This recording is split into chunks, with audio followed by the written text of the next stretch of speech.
오늘 우리에게 주신 하나님 말씀을 같이 받도록 하겠습니다. 갈라디아서 2장 20절의 말씀입니다. 내가 그리스도와 함께 십자가에 못 박혔나니 그런즉 이제는 내가 사는 것이 아니요 오직 내 안에 그리스도께서 사시는 것이라.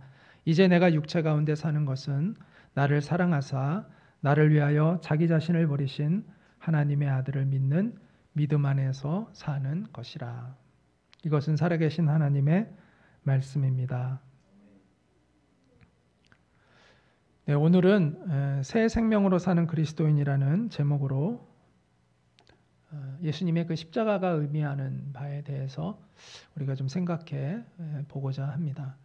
우리가 예수님의 십자가는 크게 우리에게 두 가지를 선물하는데, 하나는 죄 사함의 은혜를 주시는 것이고, 또 하나는 죄를 이기는 새로운 삶을 살게 하시는 것입니다. 네, 오늘은 그 두 번째 부분을 좀 더 우리가 깊이 다루는 그러한 시간을 갖도록 하겠습니다. 우리가 복음 성경회 때는 죄사함의 은혜에 대해서 많이 이렇게 강조를 많이 해드리잖아요. 근데 이제 여기서 한 단계 더 나아가야 되거든요, 우리가. 근데 그 부분에 대해서는 많은 그리스도인들이 깊이 생각하지 못하는 부분이 있습니다. 우리 여기는 이제 복음 성경회를 통해서 예수님을 믿고 오신 분들이 이제 대부분 우리 교회 생활을 하시는 분들인데, 이분들에게 이 새 생명의 삶에 대해서 좀 더 깊이 있게 여러분에게 오늘 십자가 고난주간을 맞이하면서 이 말씀을 좀 여러분에게 전하고자 합니다. 오늘날 문제를 일으키는 그리스도인이 크게 두 종류가 있다고 생각합니다. 이제 한국 땅에서 이제 그렇다는 건데요. 이제 무슨 얘기냐면 종교적 자유를 가지고 있는 우리나라에서 두 가지 문제가 있는 그리스도인들이 있다고 생각합니다. 하나는 자신이 그리스도인인 거를 이렇게 얘기를 해요. 누구에게나 자랑스럽게 막 얘기하는데, 문제는 삶이 전혀 그리스도인답지 않은 사람들이 문제입니다. 예수님을 따르지 않는 삶을 사는 거죠. 말로는 자기가 예수님을 믿는다고 말은 하는데 덕이 되지 않는 경우죠. 주일날 종교적인 행위를 하는 것 외에는 뭐 세상 사람과 다를 게 없어요. 똑같이 똑같은 삶을 사는 거죠. 똑같은 삶을 추구하는 것입니다. 굳이 차이가 있다면, 차이가 없는 사람도 있지만 굳이 차이가 있다면 조금 덜 음란하고 조금 덜 거짓말하고 또 조금 덜 싸우는 것 외에는 뭐 크게 다를 바가 없는 경우가 있죠. 이게 문제입니다. 또 하나의 문제 그리스도인이 있어요. 어떤 사람일까요? 자신이 그리스도인임을 숨기고 있는 사람들입니다. 종교적인 자유를 가진 나라잖아요, 우리나라는. 감옥, 예수님 믿는다는 걸 뭐 밝힌다고 해서 뭐 감옥에 가는 것도 아니고 순교를 하는 것도 아닌데, 그 자신이 그리스도인이라는 걸 비밀로 하고 있는 사람들이 있습니다. 왜 그럴까요? 그게 좀 겸연쩍기 때문이죠. 그들은 이제 이런 생각을 합니다. 예수님을 믿는다고 말은 하는데 전혀 본이 되지 않는 사람들을 보면서, 그래도 나는 그래도 그렇게 이제 하는 것이 내가 진짜 미안하다, 하나님한테 미안하다라는 마음을 가져서 이제 숨기고 있는 거죠. 그래도 나는 저 사람들처럼 염치가 없진 않다. 그래도 나는 하나님한테 이렇게 누를 끼칠까봐 나는 그래도 내가 비밀로 그리스도인인 것을 비밀로 하고 있다라고 생각하는 사람들이, 그게 좋겠다라고 생각하는 사람들이 있습니다. 과연 이 둘의 차이가 있을까요? 하나님 앞에서 이 둘의 차이는 사실은 없습니다. 앞에 나서서 부끄러운 줄 모르고 염치 없이 살아가는 그리스도인이나 뒤에서 숨어서 비겁하게 살아가는 그리스도인이나 다 문제인 것이죠. 우리가 가야 할 길은 뭘까요? 우리가 가야 할 길은 우리가 그리스도인이라는 사실을 밝히고 그에 합당한 삶을 살아가는 겁니다. 그게 예수님이 십자가를 짊어지고 나를 따르라고 하시는 그 말씀에 담겨 있는 것이죠. 우리가 예수님의 사람이라는 것을 증언하고 그에 합당한 삶을 살아가는 것이 하나님이 우리에게 요구하시는 삶이라는 것이죠. 나를 변화시킬 수 없는 복음은 복음이 아닙니다. 나의 세속적인 가치관을 바꿀 수 없는 복음은 복음이 아닙니다. 나의 이 세상에 대한 헛된 욕망을 내려놓지 못하는 그 복음은 복음이 아닙니다. 죄를 탐닉하고 즐기는 것을 멈추게 하지 못하는 복음은 복음이 아닌 것이죠. 그런 복음은 존재하지 않습니다. 그런 무능력한 복음은 존재하지 않습니다. 내가 그런 가짜 복음을 가지고 구원을 받을 수 있다고 여긴다면 그것은 하나님의 진리를 왜곡하는 것입니다. 가짜 복음을 가지고 살았던 사람이 주님 앞에 가서 이렇게 말하고 싶겠죠. 내가 이 세상을 사랑했던 것은 맞지만 나는 주님도 사랑했습니다. 라고 이야기하고 싶을 것입니다. 그러나 성경은 이렇게 말씀합니다. 이 세상이나 세상에 있는 것들을 사랑하지 말라. 누구든지 세상을 사랑하면 아버지의 사랑이 그 안에 있지 아니하니 이는 세상에 있는 모든 것이 육신의 정욕과 안목의 정욕과 이생의 자랑이니 다 아버지께로부터 온 것이 아니요 세상으로부터 온 것이라. 이 세상도 그 정욕도 지나가되 오직 하나님의 뜻을 행하는 자는 영원히 거하느니라. 여러분 예전에 왕의 남자라는 영화가 엄청난 인기를 끌었던 적이 있었죠. 심지어 이 영화를 7번, 8번 봤다는 사람도 꽤나 있더라고요. 당시에 TV 방송에서 그 유명 인사를 초청해서 대화를 나누는 프로그램이 있었습니다. 파워 인터뷰라고 KBS에서 하던 프로그램이 있었는데 제가 그때 거기를 이렇게 보고 있다가 거기에 이제 왕의 남자에서 연산군 역을 맡았던 그 정진영 배우를 초청해서 이제 그 관객들이랑 같이 이야기하는 시간을 이렇게 갖는 걸 제가 봤습니다. 그 관객들 가운데 이 영화를 2번 이상 본 사람 손 들라고 하니까 그 관객들 중에서 한 3분의 1이 손을 들더라고요. 그 중에서 가장 영화를 많이 본 사람을 이제 찾아내고 그 가장 많이 본 사람에게 물었어요. 뭐를 질문하고 싶은지 정진영 배우에게. 그랬더니 그 사람이 이렇게 얘기를 했습니다. 저는 연산군이 녹수를 정말 사랑한 것인지, 장녹수를 사랑한 것인지, 아니면 공길이를 정말 사랑한 것인지 너무 궁금했다. 아무리 봐도 잘 모르겠어요. 라고 이런 질문을 했습니다. 좀 수준 이하의 질문을 한 것 같아요. 근데 정진영 배우가 역시 배우니까 그 인물에 대한 깊이 탐색을 하잖아요. 그분이 그 말을 딱 받아가지고 아주 깊이 있는 전곡을 찌르는 말을 탁 했어요. 뭐라고 얘기하냐면 연산군은 그 누구도 사랑할 수 있는 사람이 아닙니다. 그는 오직 자기 자신 외에는 사랑할 줄 몰랐던 사람입니다. 만약 그가 누군가를 정말 사랑할 줄 알았다면 그는 그런 비참한 인생을 살지 않았을 겁니다. 그러니까 장녹수를 사랑했는지 아니면은 공길이를 사랑했는지 궁금하다는 그의 질문에 그 정진영 배우는 연산군 그는 누구도 사랑하지 않았던 사람이다. 자기만 사랑할 줄 알았던 사람이다라는 대답을 한 거죠. 우리가 정말 하나님을 사랑한다면 우리는 정말 비참한 인생, 싸구려 인생을 살지 않을 거라고 생각합니다. 우리가 정말 주님을 사랑한다면 우리는 그런 인생을 살아갈 수 없습니다. 돈에 울고 웃는 그런 인생을 살아갈 수 없겠죠. 마약과 도박에 젖은 인생을 살아가지 않을 것입니다. 음란을 행하고 더러운 정욕을 만족시키는 삶을 살아갈 수 없습니다.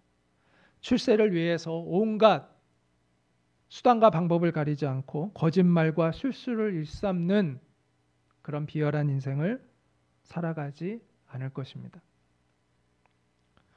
말로는 우리가 얼마든지 하나님을 사랑한다고 말을 할 수 있죠. 그러나 결정적인 순간, 우리의 인생에 항상 중요한 거는 결정적인 순간들이 있어요. 우리의 진실이 드러나는 그 결정적인 순간들에 우리가 무엇을 선택하느냐가 나의 모습인 것이죠. 그 결정적인 순간이 아닐 때는 어떤 말도 다 할 수 있어요. 몰라요. 그런데 결정적인 순간이 있습니다. 그 결정적인 순간에 우리가 무엇을 선택하느냐가 내가 어떤 사람인가를 말해주고 있는 겁니다. 결정적인 순간에 내가 무엇을 선택하느냐가 내가 하나님을 사랑하는 사람인지 아니면 내 자신을, 거짓된 내 자신을, 그러니까 이 말을 좀 오해하지 마세요. 우리가 하나님을 사랑한다는 것은 나를 미워하는 것이 아니라 하나님을 사랑하는 것은 진정한 나를 사랑하는 것입니다. 그런데 하나님을 사랑하지 않는 건 거짓된 나를 사랑하는 거예요. 그게 세상을 사랑한다는 거예요. 그 세상을 사랑하는 사람인지 정말 하나님을 사랑하는 사람인지 우리는 결정적인 순간에 우리가 무엇을 선택하느냐가 그것을 말해주고 있다라는 것입니다. 어쩌면 사람들은 자기 자신에게 속고 있는지 모릅니다. 교묘하게 위장된 자기 자신에게 속고 있는지 모릅니다. 세상과 하나님을 양다리 걸치며 적당히 함께 사랑할 수 있다라고 그렇게 유혹하고는 거짓된 영혼에 우리 자신이 속고 있을 수 있다는 것이죠. 하나님과 세상을 동시에 사랑할 수 없습니다. 우리가 세상과 하나님을 동시에 사랑한다는 것은 하나님을 사랑하지 않고 세상을 사랑한다는 것입니다. 이 세상에 아직 종노릇하고 있다라는 것이죠. 그는 둘 중에 하나이겠죠. 참된 복음을 아직 경험하지 못했거나 아니면 참된 복음을 지금 잃어버리고 있거나 둘 중에 하나일 것입니다. 주님을 향한 여러분의 믿음과 사랑은 순결합니까? 진실합니까? 예수님은 진실한 사랑을 잃어버린 에베소 교회 성도들을 향해서 이렇게 말씀하셨습니다. 그러나 너를 책망할 것이 있나니, 예수님이 에베소 교회 성도들에게 하신 말씀입니다. 요한계시록 2장 4절부터 5절입니다. 그러나 너를 책망할 것이 있나니 너의 처음 사랑을 버렸느니라. 그러므로 어디서 떨어졌는지를 생각하고 회개하여 처음 행위를 가지라. 만일 그리하지 아니하고 회개하지 아니하면 내가 네게 가서 네 촛대를 그 자리에서 옮기리라. 자, 예수님이 에베소 교회 성도들의 문제를 뭐라고 말씀하셨냐면 너의 첫사랑을 네가 잃어버렸다라고 말씀하셨습니다. 그럴 수 있다는 거예요. 우리가 복음을 경험했지만 그 순수함을 잃어버릴 수 있다는 거예요. 그랬다면 우리는 다시 회복해야 합니다. 이 고난 주간에, 이제 부활절을 앞둔 이 고난 주간에 정말 우리 안에 이 복음에 대한 순수한 복음에 대한 회복이 우리 가운데 있기를 간절히 소망합니다. 우리의 진실을 아시는 하나님께서는 우리가 신앙생활을 하는 동기가 무엇인지를 알고 계십니다. 정말 하나님을 사랑하는 마음으로 신앙생활을 하는 건지 아니면 사람들로부터 인정받기 위해서 신앙생활을 하는 것인지. 근데 교회 다니는 사람 중에서요, 사람들로부터 인정받기 위해서 신앙생활을 하는 사람들이 의외로 많아요. 본인도 그걸 모르고 있는 사람들이 참 많아요. 자, 사람들로부터 인정을 받기 위해서 신앙생활을 하는 사람들의 특징이 뭔지 아세요? 우월감과 열등감이 계속해서 왔다 갔다 하는 거예요. 자기 연민에 자꾸 빠지는 거예요. 자기 외로움에 가득 차서 우울해져요. 신앙생활을 열심히 하긴 하는데 기쁨이 없고 감사가 없어요. 사람들로부터 칭찬과 격려를 듣지 않으면 마음이 허전해져요. 혹시 여러분에게 이런 증상이 있지는 않은지 한번 돌아보기를 바랍니다. 그것은 내 마음의 동기가 주님을 향한 사랑으로 하고 있는 것이 아니라 세상 사람들로부터 인정을 받기 위한 동기로 하고 있다는 것을 의미하는 거예요.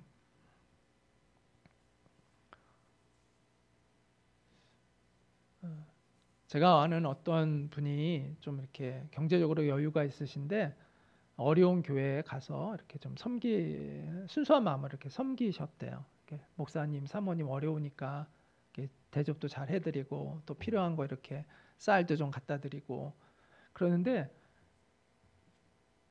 교회 이제 몇 사람도 없는데 그 교회 다른 그 교회 분들이 이분을 이제 시기하는 거예요. 그러더니 왜 우리는 목사님 쌀도 못 갖다 드리는데 당신 왜 쌀 갖다 주냐고. 그러면 우린 뭐가 되냐고. 그래서 제가 생각하는 오히려 필요를 채워주는 분이 있으면 감사한 마음이 들어야 되는데 그런다는 거예요. 야, 우리가 교회 안에 있는 사람들이 도대체 무슨 동기로 교회에 나오고 있는 것인지를 다시 한번 돌아보게 되더라고요. 이처럼 교회 안에서 우리는 끊임없이 뭔가 인정받고 또 자기가 그 안에서 어떤 세력을 얻기를 원하는 마음으로 교회 생활을 하는 사람들이 의외로 많이 있습니다.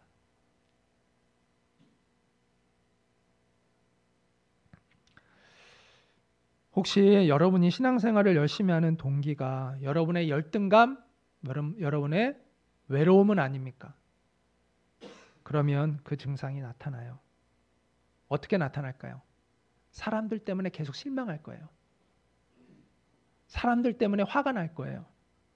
사람들 때문에 상처 입었다고 말을 할 거예요. 누군가를 향한 사랑이 그에 대한 관심과 섬김이 나중에 증오로 바뀔 거예요. 왜? 그만한 기대가 안 돌아오니까. 나중에 이제 증오하게 되는 것이죠.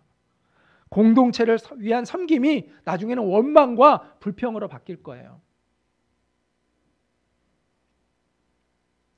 이런 헛된 인간의 사랑을 갈망하지 마십시오. 우리가 우리도 다른 사람을 정말 이렇게 만족시켜주는 사랑을 못하는데 왜 나는 남들에게 그런 사랑을 받기를 원하는 거죠? 그럼 불가능한 거잖아요. 자기도 못 해주면서 왜 남들에게는 그런 불가능한 사랑을 자꾸 요구하냐는 것이죠. 하나님의 사랑을 갈망하셔야 돼요. 우리의 이 외로움, 이 방황은 하나님만이 멈추게 하실 수 있는 거예요. 하나님의 사랑만이 멈추게 할 수 있는 거지 사람은 절대 멈추게 할 수 없어요. 사람의 사랑으로는 우리의 영혼이 채워지지 않습니다. 하나님의 사랑이 우리의 사랑에 대한 목마름과 갈증을 멈추게 할 수 있어요. 우리 안에 있는 그 외로움과 그 고독은 하나님만이 멈추게 하실 수 있는 거예요.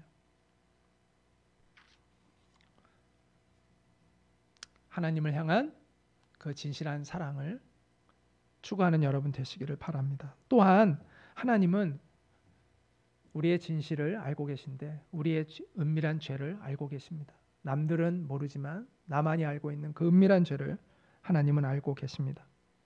외도하고 있는 것을 하나님은 아십니다. 보아서는 안 될 걸 보고 가서는 안 될 것을 가고 있는 것을 하나님은 아십니다. 자신의 명예와 이익을 위해서 거짓말을 하고 있는 것을 하나님은 알고 계십니다. 남을 시기하고 모함해서 그를 비방하고 그를 위험에 빠뜨리고 있는 것을 하나님은 알고 계십니다. 외모로 남을 판단하고 배운 것과 가진 것으로 사람들을 차별하고 있는 그 마음을 하나님은 알고 계십니다. 여러분 이것들 중에 어느 하나 가벼운 죄가 없어요. 그래서 성경은 디모데후서 3장 1절부터 5절에 이렇게 말씀합니다. 너는 이것을 알라. 말세에 고통하는 때가 이르러 사람들이 자기를 사랑하며, 여기서 자기를 사랑한다는 건 거짓된 자기, 세상을 사랑한다는 것이죠.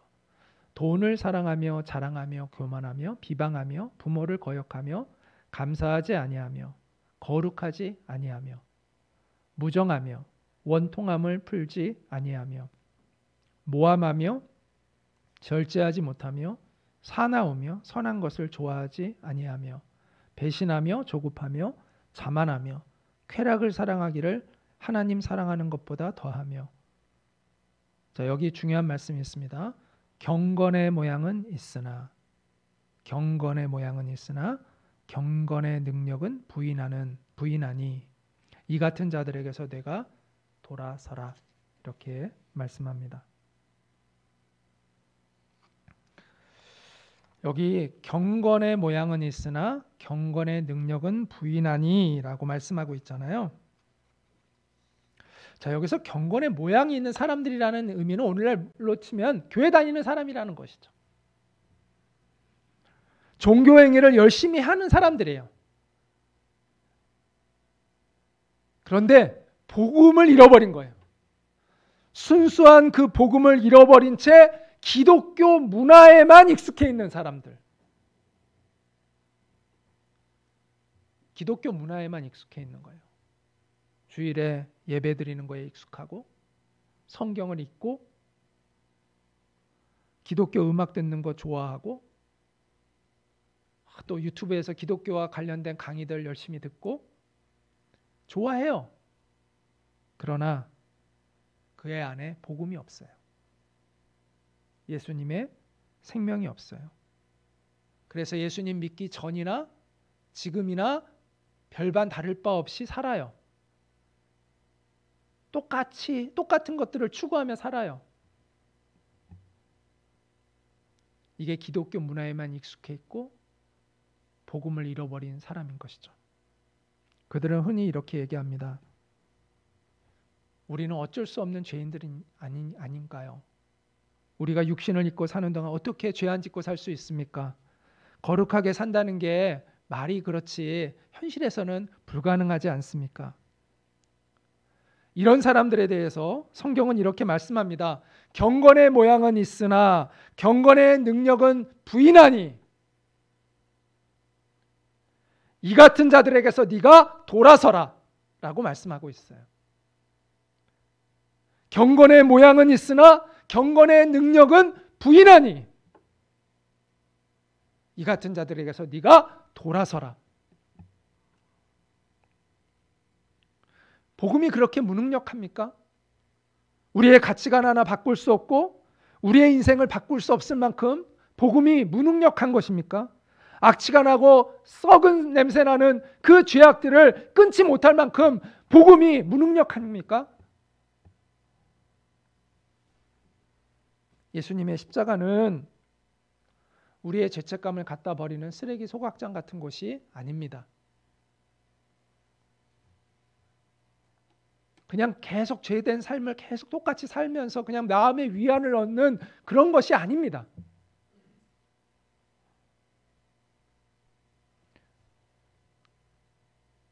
그냥 우리의 마음에 위안 주기 위해서 주님이 그렇게 죽으신 것이 아닙니다. 하나님의 꿈은 십자가에서 이루어졌습니다. 십자가는 우리를 하나님이 기뻐하시는 자로 회복시키는 능력이 있는 거예요. 또 살아나서 그리스도와 함께 동행하는 삶을 살게 하는 능력이 그리스도의 십자가의 복음 안에 있다는 것을 우리는 알아야 합니다. 그게 바로 거듭남이라는 거예요. 그게 거듭남의 비밀입니다. 예수 그리스도와의 연합인 것입니다. 그리스도와 함께 죽고 그리스도와 함께 사는 이 연합의 비밀이 복음 안에 담겨져 있는 것이죠. 우리가 이것을 믿음으로 취하고 살면 이 비밀을 우리는 깨닫게 되고 살아낼 수 있는 능력을 얻게 되는 거예요. 십자가는 단순히 우리의 죄책감을 내려놓는 것이 아니라 우리의 옛자아가 못 박혀 죽는 것입니다.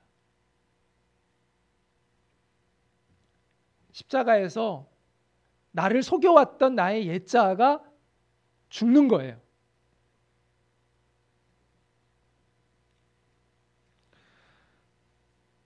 그래서 단순히 죄만 없어지는 것이 아니라 죄와 한 덩어리가 되어서 나를 기만하고 속여왔던 나의 옛자가 십자가에서 못 박혀 죽는 것입니다. 그리고 예수님이 내게 주시는 새 생명으로 나는 다시 태어나게 되는 거예요. 그게 새 생명이라는 게 그런 의미예요. 새 생명. 하나님이 새 생명을 주셨다라는 것은 이전과는 다른 삶을 살 수 있는 생명을 주셨다는 거예요. 생명이 달라지니까 새로운 삶을 사는 거예요.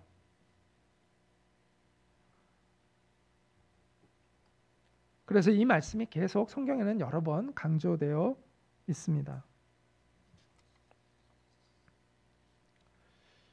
로마서 6장 3절부터 3절과 4절 그리고 6절에 보면 우리가 세례를 받으시잖아요. 여러분이 예수님 믿으면 세례를 받으시잖아요. 그 세례의 의미가 예수님과 완전한 연합을 이룬다는 거예요. 예수님과 함께 죽고 예수님이 주시는 새 생명으로 내가 다시 태어나서 새로운 인생을 살게 된다는 의미가 이 세례라는 의미 안에 있다라는 거예요. 자, 제가 읽겠습니다. 그럼 무릇 그리스도 예수와 합하여 세례를 받은 우리는 그의 죽으심과 합하여 세례를 받은 줄을 알지 못하느냐. 그러므로 우리가 그의 죽으심과 합하여 세례를 받음으로 그와 함께 장사되었나니 이는 아버지의 영광으로 말미암아 그리스도를 죽은 자 가운데서 살리심과 같이 우리로 또한 새 생명 가운데서 행하게 하려 함이라. 우리가 알거니와 우리 옛사람이 예수와 함께 십자가에 못 박힌 것은 죄의 몸이 죽어 다시는 우리가 죄에게 종노릇하지 아니하려 함이니 라고 말씀합니다.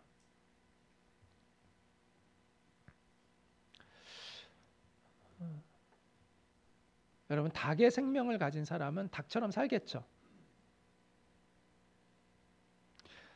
자, 닭을 막 훈련시킨다고 닭의 생명을 가졌는데 독수리처럼 날 수 있나요?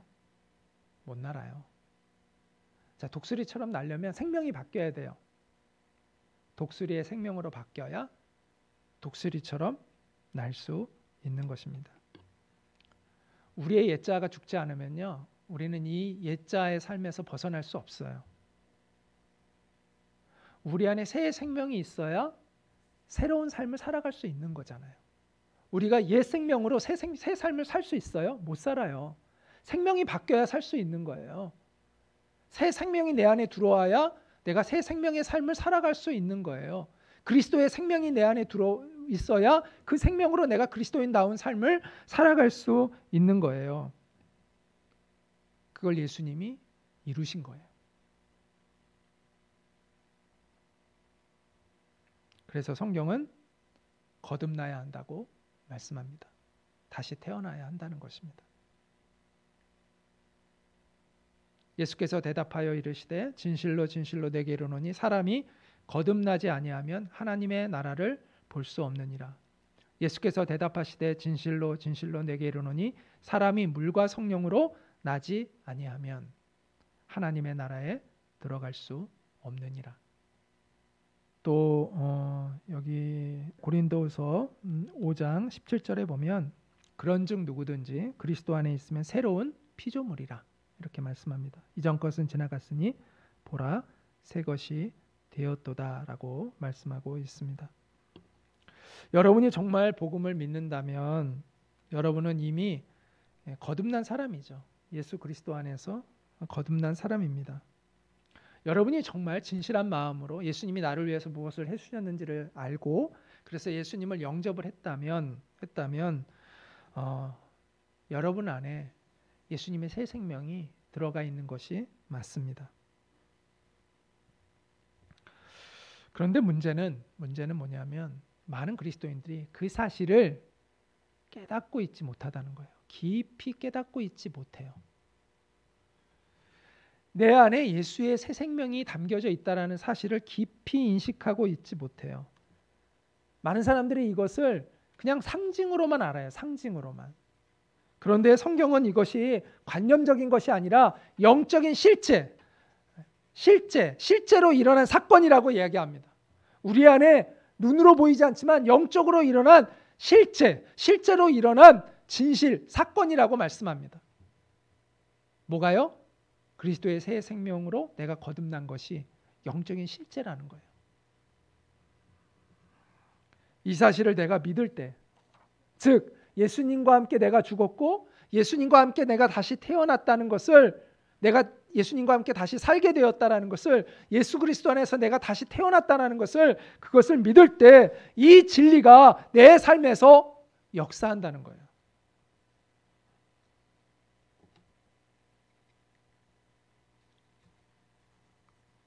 우리 안에 예수님이 주신 새 생명이 있다는 것을 우리가 깨달아야 합니다. 히브리서 11장 1절은 이렇게 말씀하죠. 믿음은 바라는 것들의 실상이요 보이지 않는 것들의 증거니라고 말씀합니다. 자, 눈에 보이지 않는 그 실제를, 영적인 실제를 나의 것으로 취하는 유일한 방법은 뭘까요? 믿음입니다. 그게 믿음이라는 거예요. 실제해요. 근데 눈에 보이지 않아요. 근데 실제하는 눈에 보이지 않는 것을 나의 것으로 취할 수 있는 방법은 믿음이다라고 성경은 이야기합니다.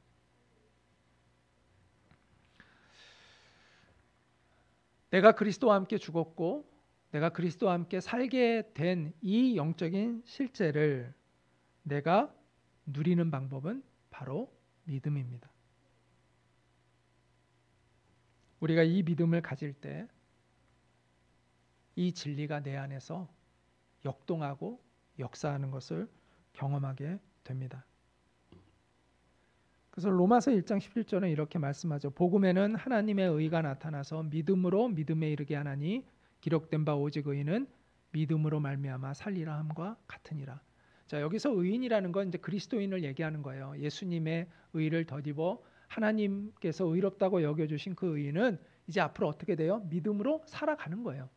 믿음으로 그 영적인 실제를 내가 누리며 살아가도록 하나님이 허락해 주신 거예요.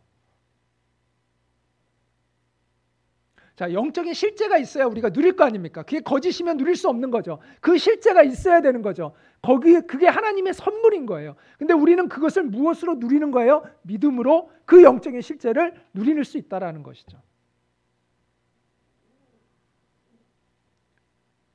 내 노력으로 우리가 그리스도인으로 살아가는 것이 아닙니다.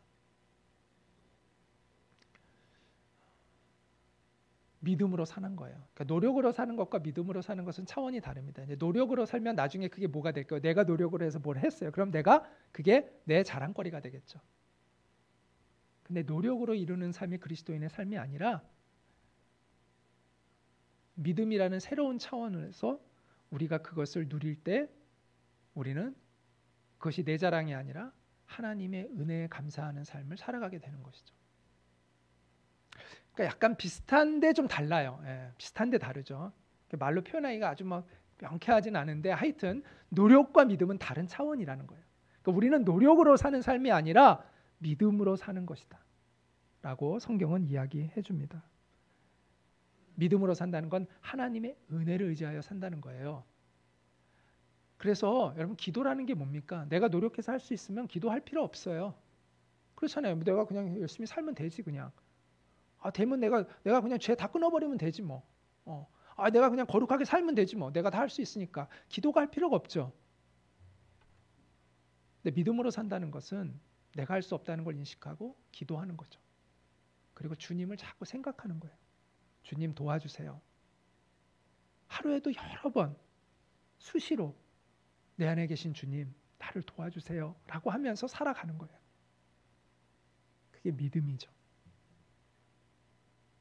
그때 우리는 영적 실제를 경험하게 되고 거기서 하나님 앞에 굴복하는 삶을 살게 되고 그럴 때 내가 그 어떤 거룩함을 이루어 간다 하더라도 그게 내 교만이 안 돼요. 그렇지 않으면 계속 그 사람은 교만해져요.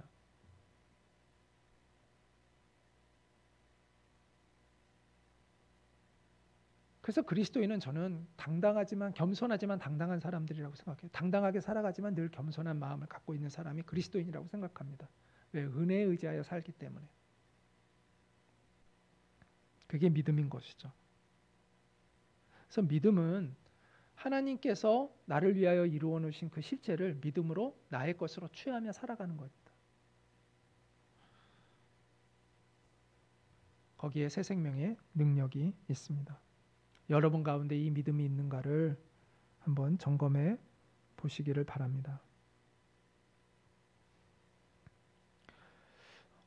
고린도후서 13장 5절은 이렇게 말씀합니다. 너희는 믿음 안에 있는가 너희 자신을 시험하고 너희 자신을 확증하라. 예수 그리스도께서 너희 안에 계신 줄을 너희가 스스로 알지 못하느냐. 그렇지 않으면 너희는 버림받은 자니라. 자, 너희 안에 우리의 믿음을 조사하라고 하는데 여기에 어떤 질문을 던져야 하냐면 예수 그리스도께서 내 안에 있는 것을 네가 아는지를 점검해라 라고 얘기하고 있어요. 그러니까 여러분 안에 예수님이 계시다는 것을 여러분 알고 있습니까? 그 질문을 던져봐야 돼요. 그 사실을 내가 정말 알고 있는 사람이 믿음이 있는 거예요. 근데 그 사실을 아직 내가 흠이하고 깨닫지 못하고 있으면 아직 믿음이 부족한 거예요. 여러분은 믿음을 가지고 있습니까? 여러분 안에 예수님이 살아계시다는 것을 여러분은 알고 있습니까?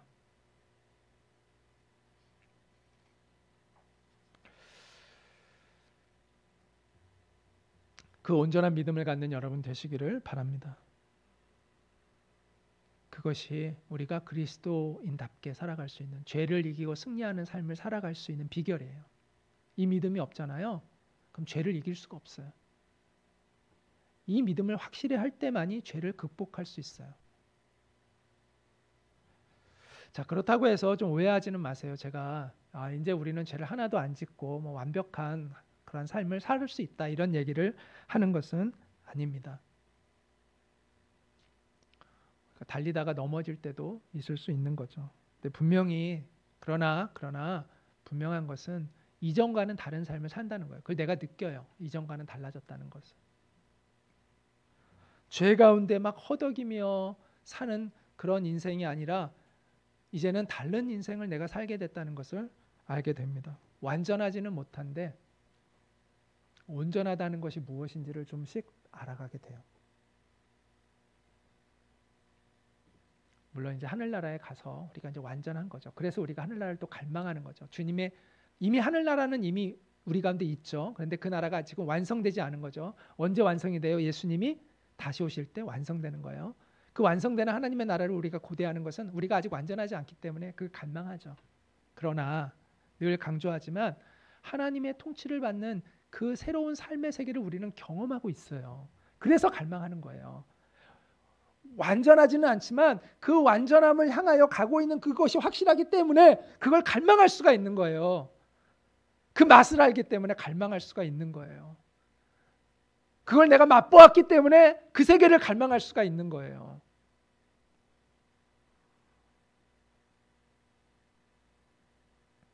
죄를 극복하는 능력을 경험했기 때문에 그 완전하게 회복된 내 모습을 고대할 수가 있는 거예요. 갈망하게 되는 거예요.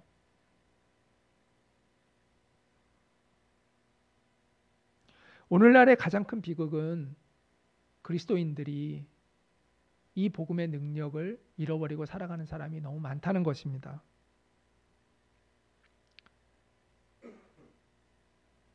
하나님의 가슴이 아프실 것 같아요. 누가 정말 하나님의 아픈 가슴을 깨닫고 하나님 앞에 돌이켜 주님을 위하여 당당히 서는 사람이 되겠습니까? 참된 믿음을 가지고 살아가는 참된 그리스도인이 되어야 합니다. 천국은 하나님과 이 세상 사이에 적당히 양다리 걸치며 살아가는 사람들을 위한 곳이 아니에요. 완성된 이 하나님의 나라는 그런 곳이 아닙니다. 천국은 주님 안에서 새 생명으로 태어나서 주님과 함께 동행하고 또 내 안에 있는 죄와 싸우고 복음의 영광을 위해서 살았던 그런 믿음의 사람들이 들어가는 영광스러운 곳이에요.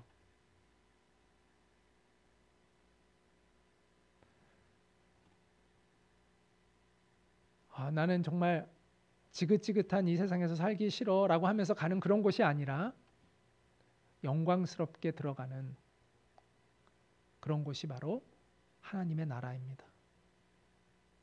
우리는 그에 합당한 삶을 살아가고 있는 하나님의 거룩한 군사인가를 돌아보아야 합니다. 제가 청년부 담당 목사로 사역하고 있을 때 몇 주 동안 주일 예배 때 나오지 않는 대학교 4학년 학생이 있었습니다. 방학 기간에 일주일 동안 그 트레이닝이 있었는데 리더십 트레이닝을 이제 준비하고 있었는데 이제 거기 그 친구 오라고 제가 전화를 했어요. 제가 그 전에도 이제 몇 번 전화해가지고 그 친구한테 권면도 하고 또 이렇게 주일날 예배만 드리고 달랑 항상 가더라고요. 그래서 그렇게 신앙생활 하면 안 된다. 그럼 신앙이 성장하지 않는다.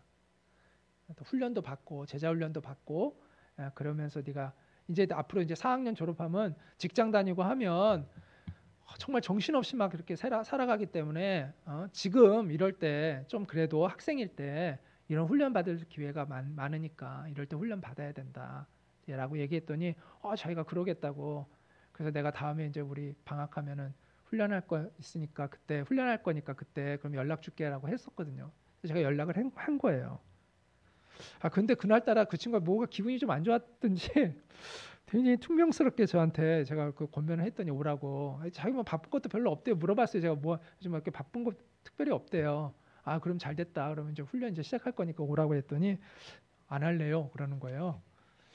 이제 굉장히 기분이 나쁘더라고요. 제가 이렇게 그동안 이렇게 관심도 갖고 그랬는데 최소한 예의가 있지 그냥 한 칼에 그냥 안 할래요. 그러길래 제가 왜 안 해? 그랬더니 그냥 관심이 없어요. 그러더라고요. 그래서 신앙에 관심이 없어?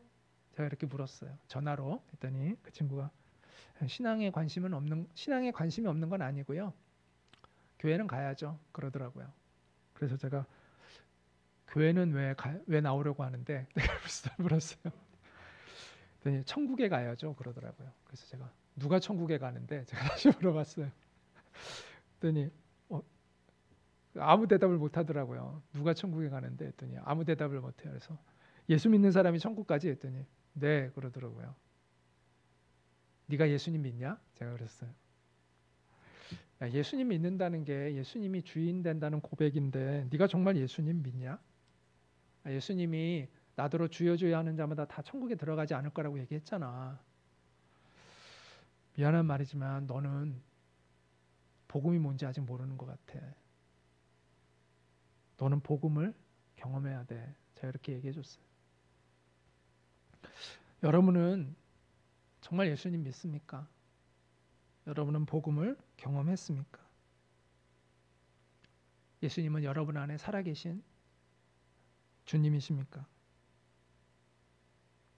여러분은 믿음으로 그 영적인 실제를 누리며 살고 있습니까? 예수님은 그 영적인 실제를 누리도록 십자가에서 죽으신 것입니다. 그래서 사도 바울은 이런 고백을 합니다. 내가 그리스도와 함께 십자가에 못 박혔나니 그런즉 이제는 내가 사는 것이 아니에요. 자기의 옛자가 살아가는 게 아니라는 거죠.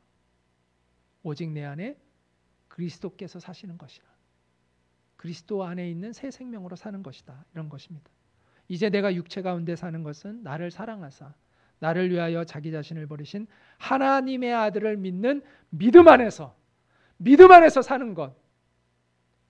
그것은 내가 그리스도와 함께 죽고 그리스도 안에 있는 새 생명으로 사는 것이 믿음으로 사는 거예요. 이게 믿음 안에서 사는 것이 이렇다는 것을 말하고 있습니다. 나는 이제 하나님의 아들을 믿는 믿음 안에서 산다.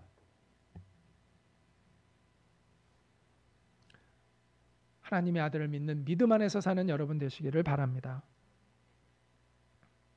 아까도 말씀드렸지만 물론 우리가 믿음으로 살려고 해도 때로는 넘어질 수 있어요. 우리의 믿음이 완전하지 않기 때문이죠. 우리가 완전한 믿음을 갖는다면 넘어지지 않을 텐데 우리의 믿음이 완전하지 않기 때문입니다. 그러나 그럴 때마다 우리는 다시 십자가 앞에 서면 됩니다. 여러분 넘어질 것을 두려워해서 나는 그냥 죄를 질 수밖에 없어라고 단념하고 살면요. 그 사람은 평생 못 살아요. 그 믿음으로 살 수 없어요. 제가 지난번에 베드로가 무리를 걸어갔던 것은 그나마 다른 제자들에 비해서 믿음이 조금이라도 있었기 때문이라고 말씀드렸잖아요. 그 믿음이 있었으니까 무리를 걸어갔던 거 아니에요. 나는 절대 무리를 걸어갈 수 없어 하면 평생 못 살면 무리를 못 걷는 거죠. 근데 주님이 나와 함께 하시면 무리를 걸을 수 있어 라고 하면 베드로처럼 몇 발자국 걷는 그 신용이라도 해볼 수가 있고 그것이 그에게 새로운 믿음의 도전을 주어서 내가 주님 앞에 바로 설고자 하는 그 갈망을 갖게 하는 거잖아요.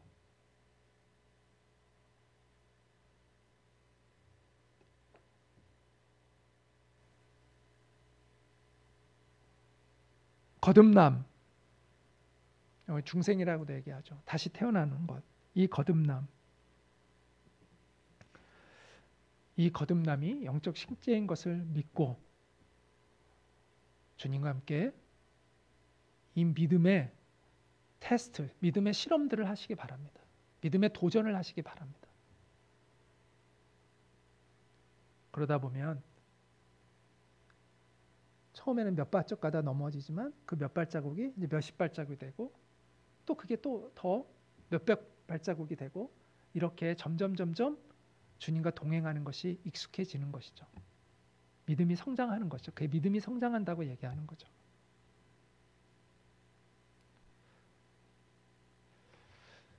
예수님과 함께 죽었고 예수님과 함께 살게 되었다는 이 믿음을 가지고 주님이 십자가에서 여러분을 위하여 이루어 놓으신 그 놀라운 영적인 실체를 누리며 영광스러운 복음을 경험하고 살아가는 여러분 되시기를 주님의 이름으로 축복합니다.